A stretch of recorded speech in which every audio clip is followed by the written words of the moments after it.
මම හදන්නේ අල එකක් තෙල් දාන්න හරිම ලේසි විදිහට. මම කරේ ඉස්සෙල්ලම අල ටික පොඩියට කපලා මේ ස්ටීම් එකේ තම්බ ගත්තා.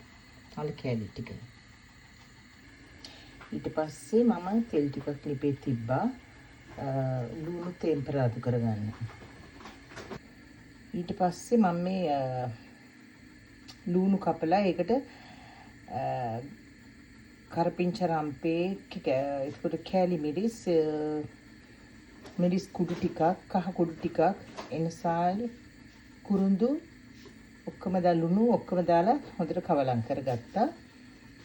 ඊට පස්සේ තෙල් තාච්චිය ලිපේ තිබ්බ රත් වෙන්න තියලා මම කරන්නේ ඒකට මේ අනාගත ලුණු එක දාලා හොඳට ඒක තෙම්ප කරගන්න.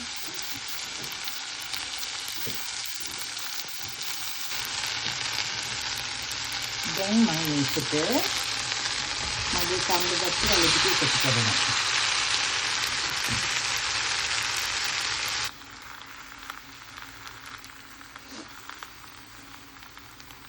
මේ තමයි මගේ අල බැදුම හදලා ඉවරයි.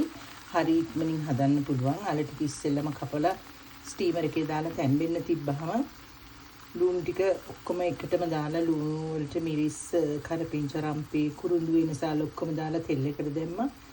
තැම්බිච්ච අල එක මේ ඒකට දාලා කලවම් කරා. හැබැයි හරි රසෙට තියෙනවා. හරි ඉක්මනින් හදන්න පුළුවන්. විනාඩි 10ක් වගේ යනකොට හරි ඉක්මනට හදලා ඉවර කරගන්න පුළුවන්. මේක තමයි මගේ අල බැදුම. බොහොම ස්තුතියි බැලුවට.